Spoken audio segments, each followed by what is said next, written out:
Hi, everyone. Thanks for coming to our session. We have a great panel here for you today, and I'm going to let them introduce themselves, and we're going to try to attempt a interactive element to just get a sense from where the crowd is on attribution. Just real quickly, my name is Bob Glazer. I'm the founder of Acceleration Partners. We're a performance marketing firm based in the U.S. that really focuses on profitable new customer acquisition for retailers. We've been strong advocates of bringing attribution to the affiliate space in the U.S. and currently have over 10 programs that run active attribution within the program where we change the payout to publishers based on the performance of that transaction. So again, got a great group here today, and I'll let them all introduce themselves. So I'm Jeff McCullum with Cake Marketing. I'm the founder of Cake. We are a U.S.-based company that also has an office in the U.K., and we provide tracking and analytics for performance marketers. The business intelligence that we provide span across not only web, but mobile, lead generation, and even click-to-call. So we're providing many of the top affiliate networks in the United States, as well as over here in Europe, their back-end platform to manage their business. As well as now we are starting to work with advertisers. So we see a lot of data, which we'll get into, and we see mostly how the affiliates are responding to attribution.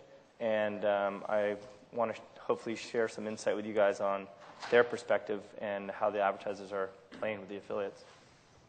Cool. So I'm Sandra McDill. I'm the Global Client Services Director at Tagman. For those of you that don't know, Tagman is the leading tag management platform, but we're also very much involved in marketing data. So because of the 350 vendors that we plug into our clients' websites, we can obviously see all of the path to conversion data that our clients actually have to help them to make some smart decisions. Before I went to Tagman, I was actually Client Services Director at Trade Doubler. So I've also got a bit of an affiliate hat, which is always quite interesting when it comes to the topic of attribution. So I'm hoping to bring out some of those insights today as well. My name is Carl Knights. I'm Director of New Business for Kenshu across Europe. Kenshu is a digital marketing software as a service proposition, primarily in search, where we're a Platinum API partner for Google, Bing, Yahoo, etc., and a strategic preferred marketing developer for Facebook. That's me. Okay, welcome. My name is Gordon Plomp. I'm responsible for sales and business development in Europe for Ignition One, the main competitor of Kenshu, I guess. It's going to kick off. That's why we're sitting next to each other. Ignition One is a digital marketing suite which enables our clients to manage and optimize their online activities across display, search, social, and mobile, including optimizing the site of the advertiser. Great. All right. If everyone could go to this URL. We're just going to take a quick poll. It'll help understand the panel. I think there's four quick questions. If you have a cell phone or a computer, and then we'll run it up here. But this is the URL, and it just asks you 3 or 4 things on your company's use of attribution. There's a live poll. So if there's a public network in here, A for you, if you can jump on quickly and do that, we'll start posting the results. We'll come up in real time, and we'll see if we can incorporate that. So I'm going to kick it off with a question that's always on my mind, having probably now been talking about and hearing about attribution for 2 years. And Jeff and I were talking about this before, but a lot less seeing of attribution. Love to understand from all of you, and we'll go down the line, sort of why do you think there's such a gap between everyone talking about this and doing something about it? Yeah, so you're right. I mean, attribution has been something I remember last year. Everybody was talking about attribution. And unlike, I think, mobile and big data and some of these other phrases, I think attribution is going to be around. It really is driving business decisions. But what we're seeing, and let me kind of wear 2 hats because we represent a lot of advertisers as well as affiliate networks. On the affiliate side, there needs to be an education process, that it's okay to be at either end of the sales funnel, and that you can be compensated for both, or one or the other. But affiliates have been trained to basically go after one type of action, be it being first to the market, first click, let's say, or last click, the very basics. And what we're seeing are advertisers have the tools. I mean, there's companies up here that provide the tools, but they're not using those tools to effectively educate their affiliates or educate the marketplace. And we've always felt that advertisers need to drive the innovation in this area. They're the ones that need to come up with knowing their business, knowing how to attribute the value to each of those touch points down the sales funnel. And affiliates will fall in line. This is kind of a wake-up call for you, those of you that are the advertisers or retailers. You guys have the dollars. They're going to kind of fall in line to what you want to do. So we've got a lot of tools within Cake for enabling the affiliates to be paid in different parts of the sales funnel. But at the end of the day, we're not trying to drive the standard, but we're looking to bring together the advertisers and the affiliates to create a standard. And right now there is no standard. There's a lot of talk. We just want some action. Yeah, I completely agree. I mean, I think there's definitely this perceived complexity about attribution. It's this word that's used in fear, and I know many marketers that I talk to just saying, we just don't have the infrastructure internally to be able to look at attribution. I know last year some stats from a previous AFU event showed that e-consultancy showed that the leading reason why people don't look at attribution is they don't have the technology to do it. So whether they don't have it in-house or they can't afford to buy it. But for me, that's just ridiculous because, even a small amount of data and a small amount of past conversion information can help you to start the ball rolling about attribution. So it's not about starting on day one with this massive campaign and this crazy modeling solution. It's actually just starting to look at your data and making a few smarter decisions about it. So I think for me, that's the reason why there's not this action, is because people just don't know where to start. Okay. So as to why there's a gap, I think to begin with, it's a bit like, why does the CMO not make a massive change to his kind of TV schedules, because no one will ever get sacked for spending money on TV. I would guess that the majority of people in this room, by the very nature you're here and, still working in companies, are probably doing okay, right? It's going up year on year, growth's pretty good, we're still managing to drive and squeeze some value out of it. Attribution, yeah, we could do, but look, it's not broken, right? It's going absolutely fine. In addition, what is attribution? What are you going to give me in terms of that? Is it going to be a dirty, great report with some various insights? Could do. Who else is doing it? It does feel like a step, and I don't blame anybody being presented with that, because it feels like a dashboard, but with no levers to take any action. So I agree entirely with Sandra. Let's make it very, very simple. If attribution is about, this is what you do currently, and this is what you get. This is an option you can take, and that is what you can get.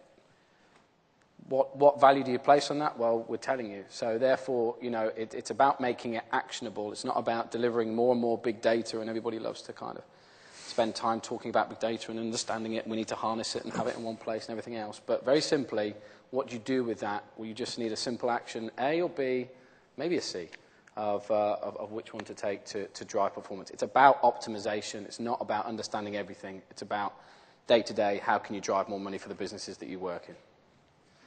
I think one of the speakers already mentioned there is no standard, but I think there will never be a standard, because every attribution model is different for every advertiser. It depends the vertical, it depends your own business, so it's really complicated. So every time there needs to be some consultancy or some advice towards the client to help them use the attribution model, which benefits them. Because for some, last click will actually be just fine.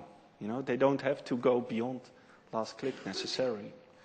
That's a great point, and it brings up something I think you guys touched on and talked about more specifically. What is an attribution? I think people think that you're going to put some numbers in a box and it's going to come out with a magic formula, which is probably why you'd get no result. What's the human involvement in attribution, and where does big data play its part, and where do you need people who are thinking and looking? Whoever wants to start. Yeah, I'll have a go. Well, I think one of the challenges is that as Riley pointed out, is that things change pretty swiftly. Things change very frequently, and so any static model that you adopt first click, last click, prefer first, prefer last, U-shaped, or some degree of bespoke or something in that, it's fine. It's very close. It's as good as we can do. But inevitably, there's going to be 20% that is still not quite as perfect as it could be. So, that's where, potentially you need to look to more dynamic models. Now, that is exactly to that point, put something in and something magic comes out. And that's not a small task.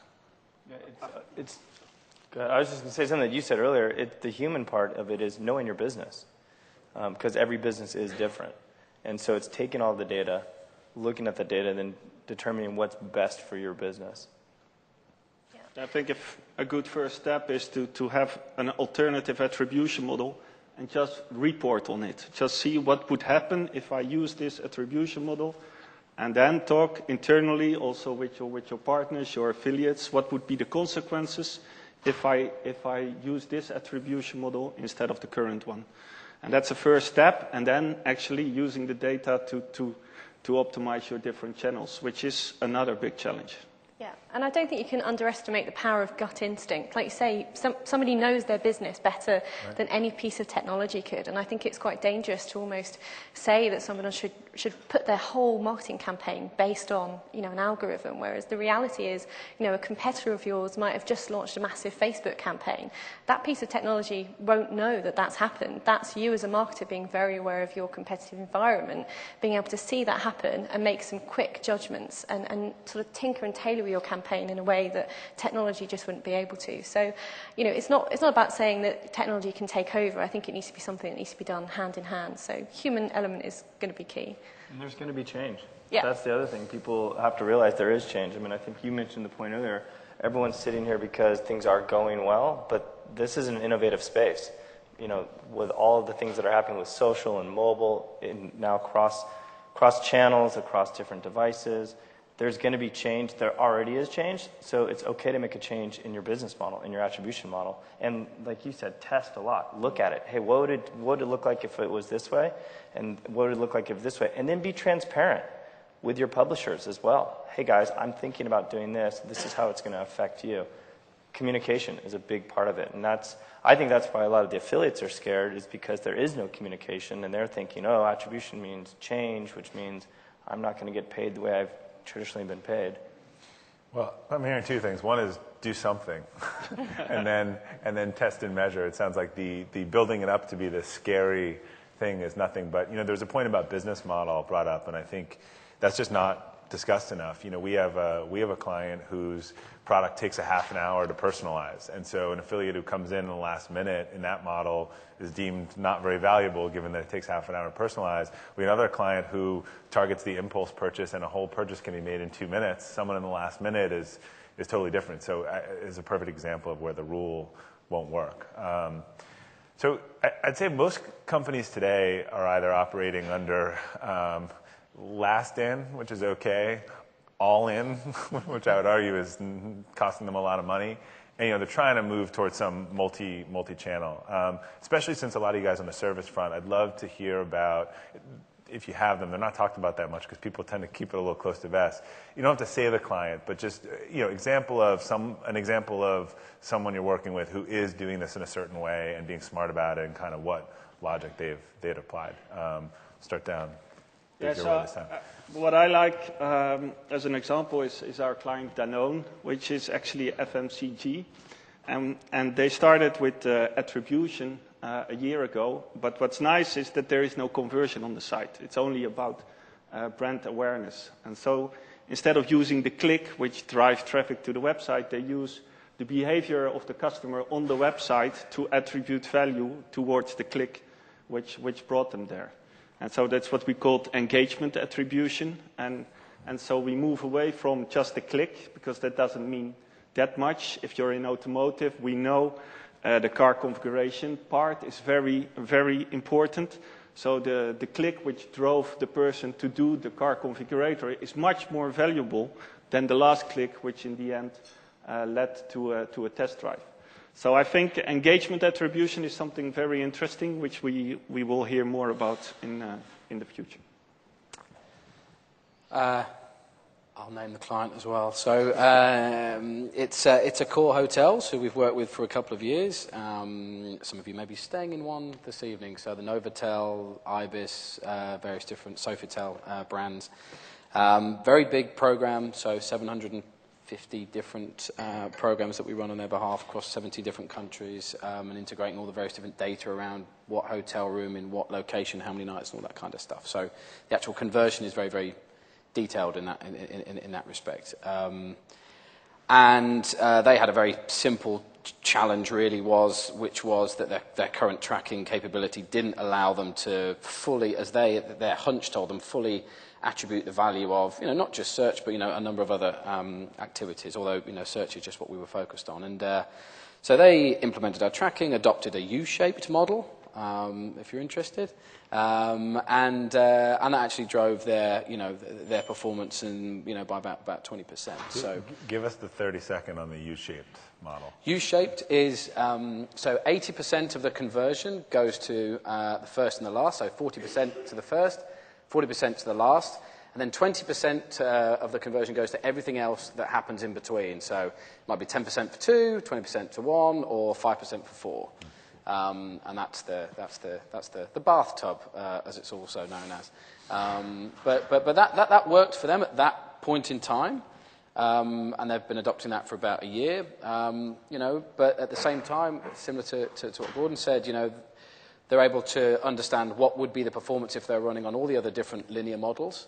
But they're really looking to move to the next stage now, which is adopting a dynamic model. So understanding that there are macro trends, because there absolutely are, and you're right, gut instinct means that you know to a degree what's happening, but there are many bizarre nuances and micro things that are happening here, which a dynamic model is able to kind of squeeze an additional 5, 10, 15%, which for an advertiser that size is worth investing in.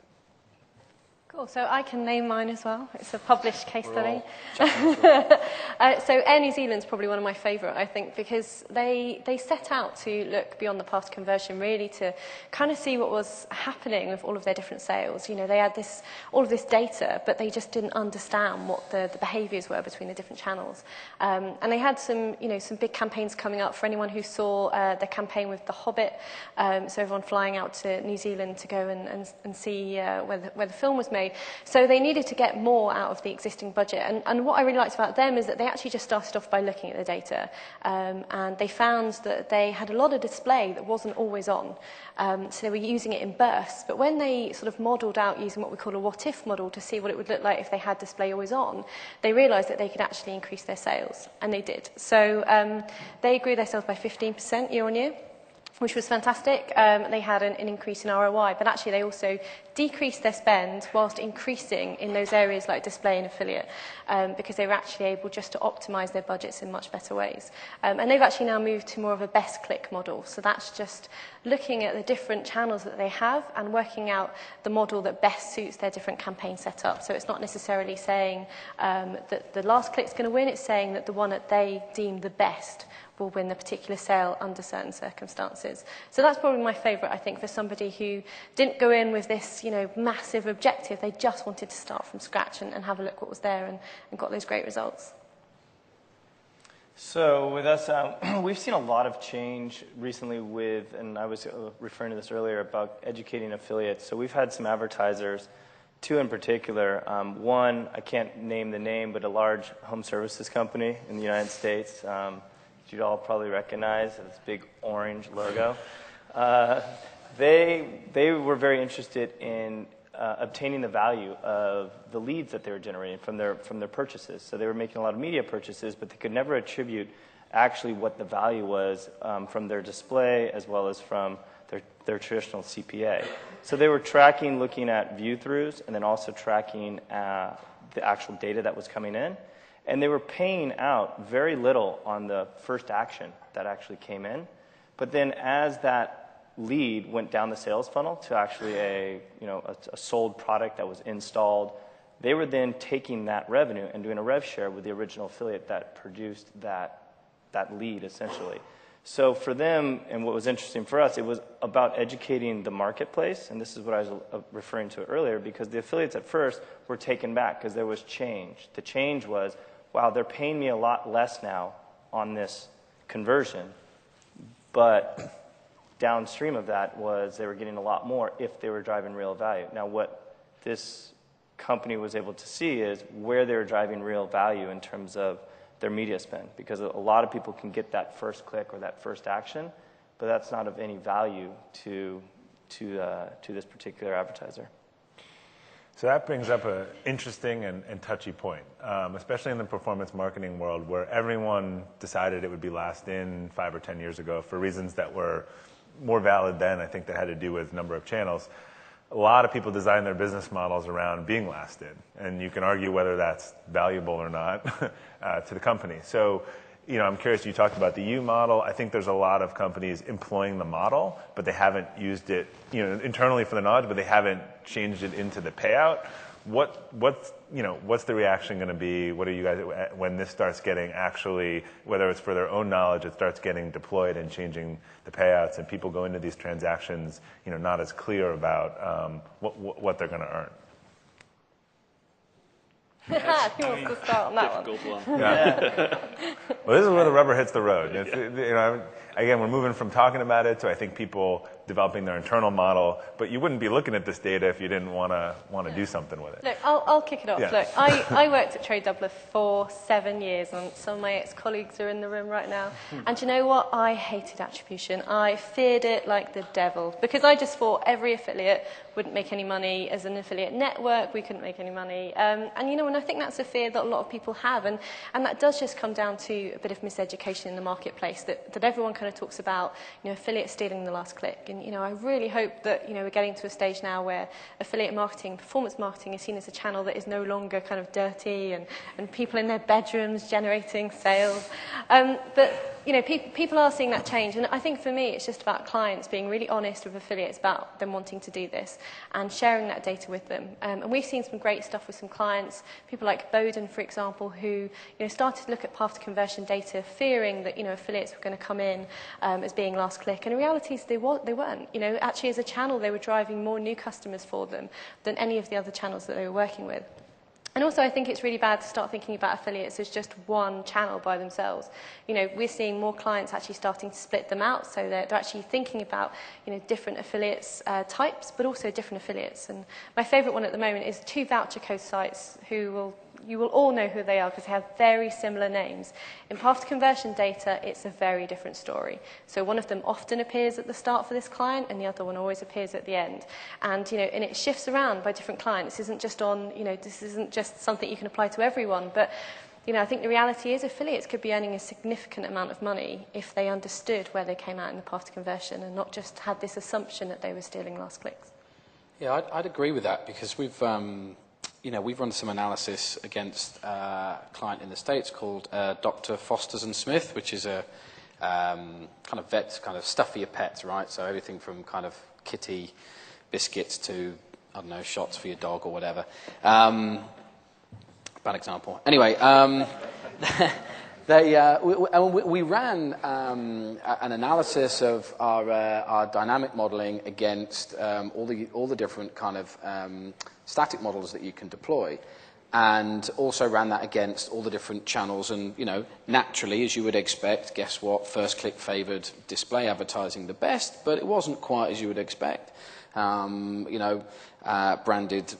search favored last click, but then everything else in between. I think we make some very general assumptions about exactly what the path to conversion is. It legitimately can be very different to what we think. And again, you know, that might only be kind of, you know, small percentages, but you start to compound that over the entire campaign, and that's pretty significant. So I wouldn't be totally 100% sure that we've got it totally squared away, that video will always be here and affiliate there. It can be very, very different. But it's not something we should be afraid of. So we're talking about the client getting more educated. Yeah. We need to prove our value to the client. If there's no value, wherever it is in the exposure path, then they will cut us. So it's something we should appreciate, that they get more educated. what's not talked about in this, because people always say, oh, well, affiliates are going to get paid less or affiliates are going to get screwed. But there's a host of content affiliates and top-of-funnel affiliates who, under the last-in model, have been screwed for years because they've been, and I think those are the folks that everyone's saying they want to work with more. So I think it's a little bit of Peter and Paul and moving around, but that part of the argument always gets forgotten. I think we talk to clients who've been sending 10,000 clicks and they're at the top of the funnel and getting 3 sales, and I think what I'm hearing from all you guys is the data shows that they're the ones driving, in a lot of cases, the purchase. I think the reality is it's always different. It depends on the client, and also it depends on the customer as well, and their behaviour. So I think actually what's interesting is maybe we have talked for a long time that, these content sites are driving all of this value that they're not getting paid for, but it's kind of time to actually see what that really looks like, because maybe we've been wrong all along. Maybe they're genuinely not providing any value, but at least in this model, there's a way of making it fair for everyone, and that kind of appropriate value is placed rather than assumption. Yeah, the early affiliates are always the innovators, but what we've seen. They're always doing things on edge, but they're creating value and brand awareness. And then you're right, at the end of the last mile is when they get nipped. And we're seeing it in the States, with the recent closure of GAN, a lot of those advertisers are now wanting to work directly with their publishers that they know are kind of at that last mile and cutting them out of that sales funnel to know, hey, look, this is something separate that we need to look at differently. And maybe attribute differently, maybe pay differently, maybe there is a different value. But I would hate to see, the affiliate kind of innovation be taken away, because I think we all learn a lot from what they're doing. Facebook is still trying to figure it out, right? I mean, there's still the whole attribution case for arguably the hottest company on the planet, which, side by side on any plan that you have for what you get out of search and what you get out of Facebook, then it's always going to get deprioritized. But it's only now that I think advertisers are really trying to holistically look at that as one all-up path to conversion and starting to see again just what influence that has. What we talked a little bit about voucher. I'm curious. So let's talk about loyalty for a second. I'd love to know what you guys see, because we always find that people say that the affiliate program lives in the new customer acquisition group, but loyalty by its definition is about people coming back. I think there's questions about whether it's loyalty to the loyalty site or there's already loyalty to the merchant. So in the attribution, what have you guys seen from the loyalty and toolbars, and in terms of it's hard to get answers from them sometimes, so I'd love to see what you guys have seen. Yeah, for us, it's a very difficult channel, actually, to report on. So we don't see much, to be honest. Yeah. Well, we encourage clients to separate loyalty out as standards. So when they're breaking down their affiliate campaigns, that they have loyalty, voucher codes, content, PPC, it's the whole range of whatever it is that they're using is kind of broken out.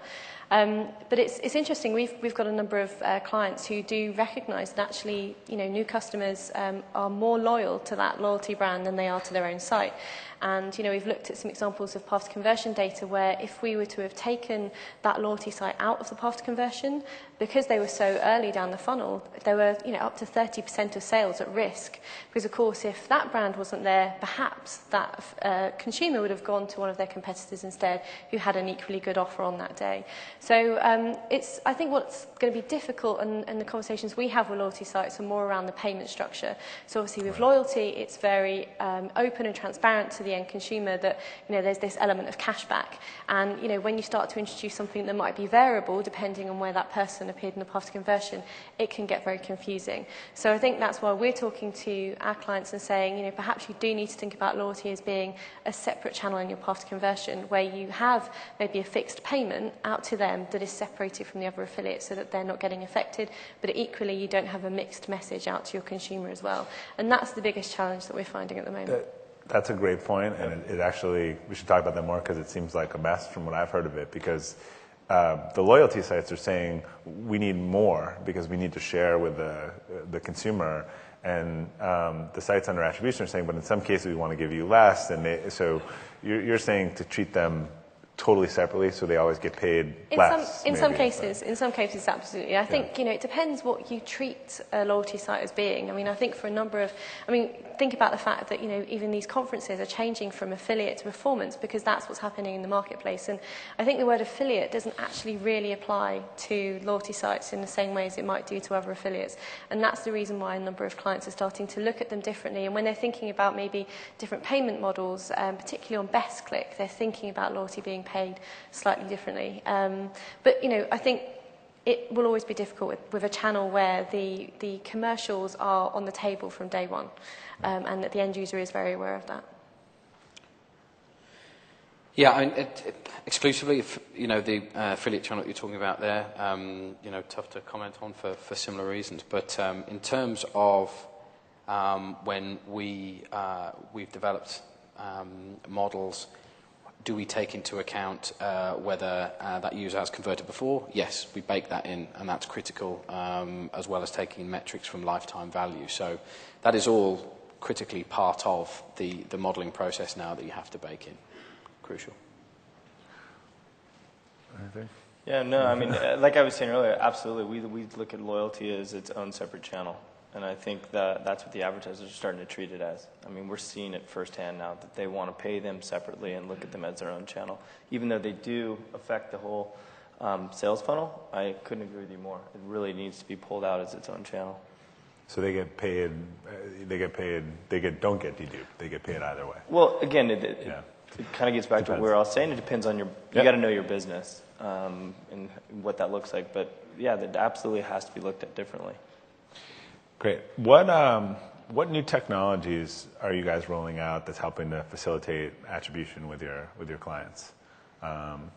Jeff, we'll start with you. Yeah. So for us, it's about transparency. We track mobile, and not only just mobile installs, but more about the events that are happening within mobile, and then it's all the way down the line from display to lead generation. So for us, what we're providing is a dashboard for our clients to see all of the data. Now again, kind of what we're all talking about here is we're providing the data for them to now take the action. We can't dictate the action, but we can provide the data. But what's really been pushing us lately is doing more event tracking, which is across, it's not just a pixel fire or anything of that nature. It's some type of action that the user takes to maybe that doesn't equate to the actual purchase, but could be considered part of that sales funnel where they can start, providing some type of payment for that. So they hit 5 pages visited on the site. Exactly. Yeah. Or in mobile, it's more common. They put money in the game, or how many times they come back and launch the application, or just little triggers like engagement, that. Basically. Absolutely. Yeah, I guess for us, obviously, the tag management part has always been there as the kind of ground technology to be able to capture all of this data and pass it out. I couldn't agree more. I guess it's the difficult part is then what do you do with that data? Because, we've got clients who, of course we could just export loads of data to them, but who has the time to go and crunch that? Or if there are different teams of analysts internally, then you're having to kind of buy in some of that time. So one of the things that we're using more and more with clients is those visualization tools, and we're finding clients that are using them in a more personalized way. So whether or not it might be a big retail client who wants to understand, like you mentioned with event tracking, kind of what people are doing on Facebook before they end up converting, or it might be someone who specifically wants to look at only new customers who have not bought, never bought from them before, but spent over an order value of £100. And so in order to visualize that, rather than having to sit and crunch loads of data, we can just create some dashboards for them so that they can go in and look at that specific question, making it much easier for them, but also for anyone else in their marketing department who wants to look at that. Yeah, so, we're a technology heavily invested in, search and social, so, guess what we're focused on in terms of trying to figure out. But, the Facebook thing is still very much to be figured out by a vast majority of our clients. I think attribution is the key to that. For anybody that spends some time at Facebook, it is, bewildering at times, just the breadth of what you're capable of doing, from the Facebook exchange to custom audiences to all the various different targeting capabilities, different ad formats. And everybody knows that it's pretty much, it's 1 in 4 clicks, right? Of everything on the internet, which, any way you look at it, it's a big number. So it's, but understanding, what influence that truly has is something which, we're still figuring out with clients. And attribution is probably the key to all of that, as well as search doesn't stand still either. That's still kind of moving, and with the proliferation of tablets and increased activity there as well. That's still being figured out as well. So there's plenty to keep us busy.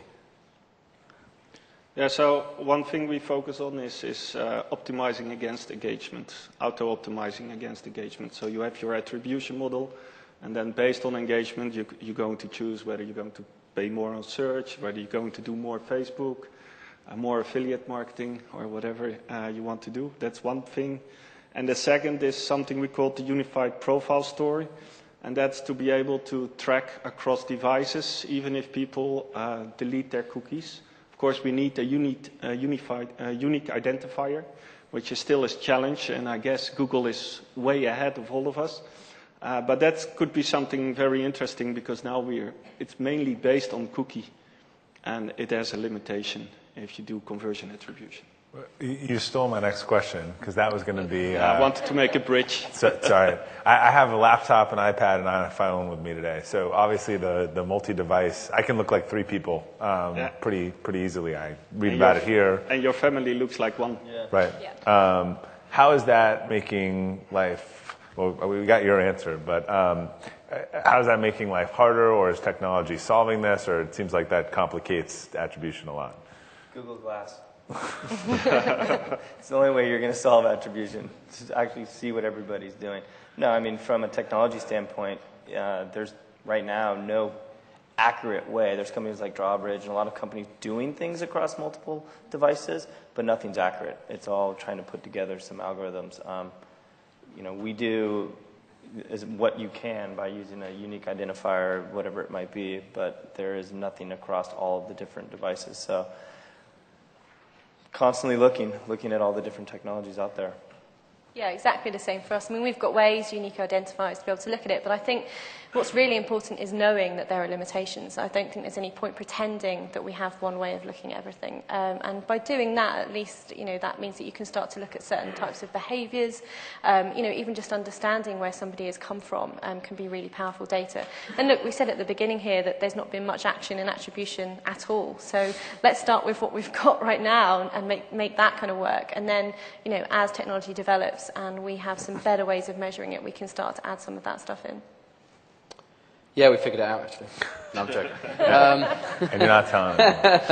No, but in jest, I'm sure the industry will get there. We were talking about this morning in this morning's panel. There'll be developments later this year, I'm sure, which will start to tie together, across device. So. Yeah, I'm sure we'll get there sooner than we think. It'll be the topic for next year. Make a note in your calendars for next year. That'll be the topic. I'm sure we'll discuss it. Chris, do we have the result? Unless you guys really want to look at our picture.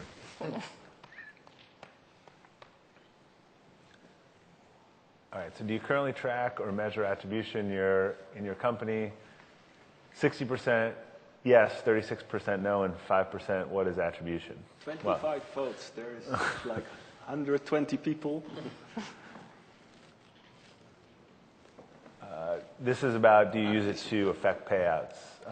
So 27% yes, that's actually higher than I would have expected. Yeah. I would. That's much higher than I would have thought. 68% no, and same 5% don't know.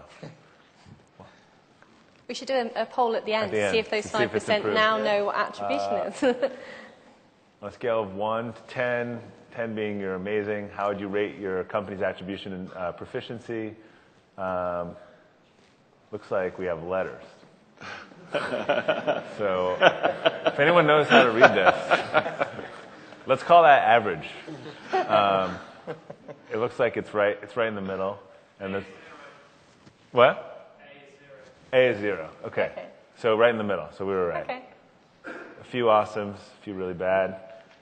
And this was an interesting one. Who's in charge of attribution on the marketing team? Majority is the CMO, VP marketing, acquisition, and it looks like everyone, actually.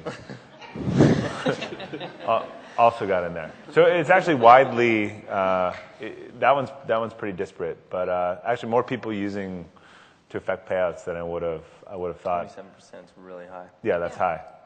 This is probably a skewed crowd in terms of if you're here, it's not relevant.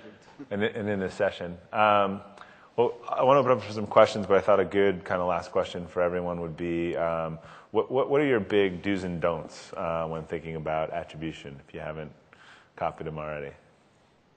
Starts out on the end. Thank you. No, I think one is already mentioned. Just try different models. Keep trying. It's not a static world. It will change over time. So you need to do A/B testing, try different attribution models, and try to use the data. And then you will make some errors. Maybe your performance will go down initially, but it will give you so much knowledge that the second time you try, it will actually improve. So try. Any don'ts? Don't try. I mean, don't use last click if you know it's wrong and you have the data available. It's just. I think I say don't hire these guys. Yeah, well, that's true as well. But. So my do's would be, guess what? Trust technology, because in other aspects of certainly marketing, and specifically search marketing, you're prepared to provide that to technology to take decisions. It is just the same in this scenario. But if you do, hold them accountable to the results that you drive, and if it's good, it wins. If not, you sack them. So that's my do. That's in the UK. In Europe, it's a bit different. No. It's a harsh world, right? But, you can only be as good and you stand by the results that you drive. So that's the do. The don't try and catch a taxi in Amsterdam on a morning of this conference because you stood outside for about 40 minutes getting nowhere. So maybe you can use that for next year. That's what they all bike. Cool, so I'll keep them quick. So a couple of do's.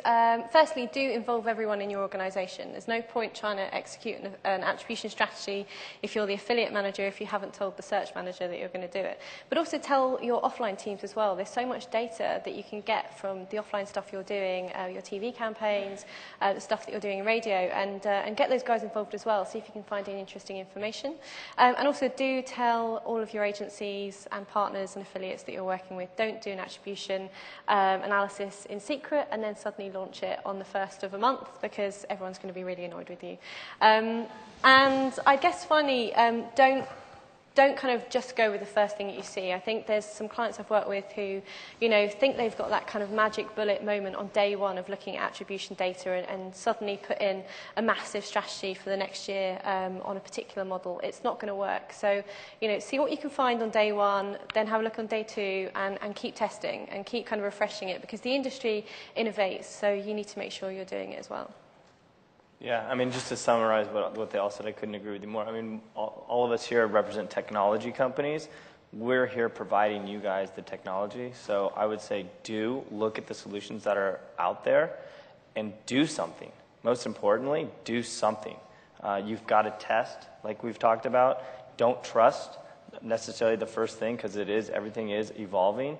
But more importantly, educate. Educate not only internally what you're doing, but educate all of the people that you work with. Education and communication, I think this has always been, in performance marketing, a problem. There's always been animosity between publishers and advertisers for whatever reason it might be. We need to break down those barriers and be transparent and educate each other because this is where it's going. If we want to continue to grow this industry, this is the future.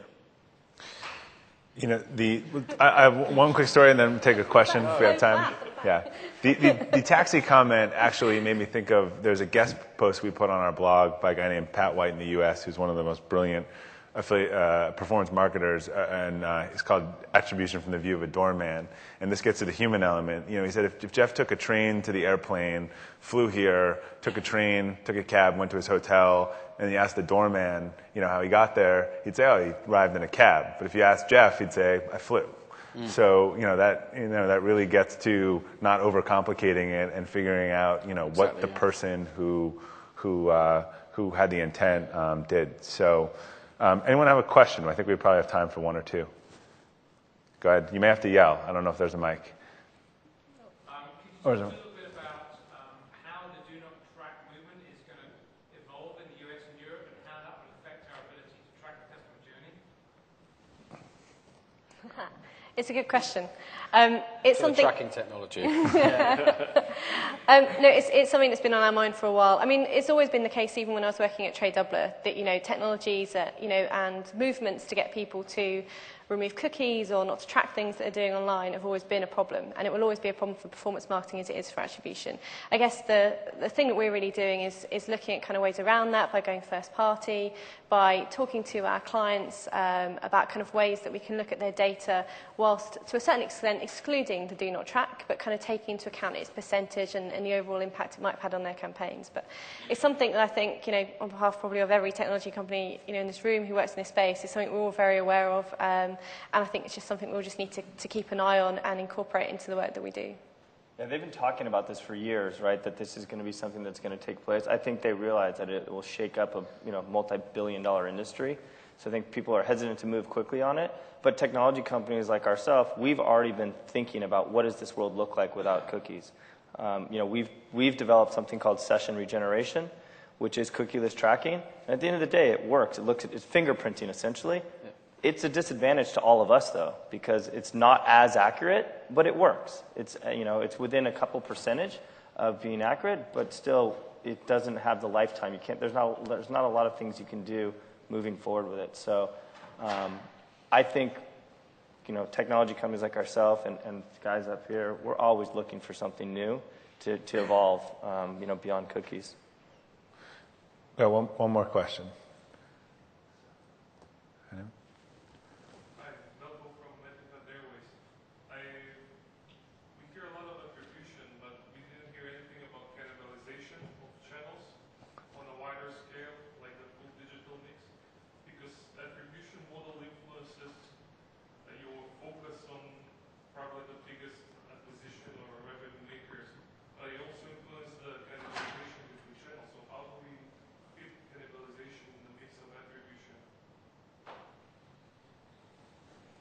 I don't see how it cannibalizes, to be honest. I think it just gives you insight to help you avoid cannibalization.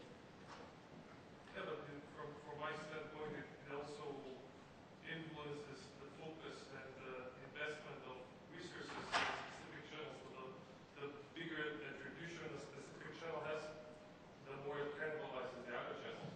Yeah, of course. So that's why it's so important to analyze the data, to have a decent attribution model which works for you, to make sure that your performance go up instead of down. If it goes down, yeah, you're right. Then apparently you choose an attribution model which actually is bad news to you. But I think attribution is trying to avoid cannibalization. There is another difficult subject, which is when we talk about attribution, we talk about correlation. We not necessarily talk about causation. Is that English? What causes the conversion? We only see there's a correlance between channels, and we report on this, and we're trying to improve. There's a very nice article on ExchangeWire from somebody from Weborama, trying to explain that we're not there at all. We're just at the beginning of decent attribution modeling. Great. Thank you very much. We're out of time, but we'll stay for questions afterwards. Thank you.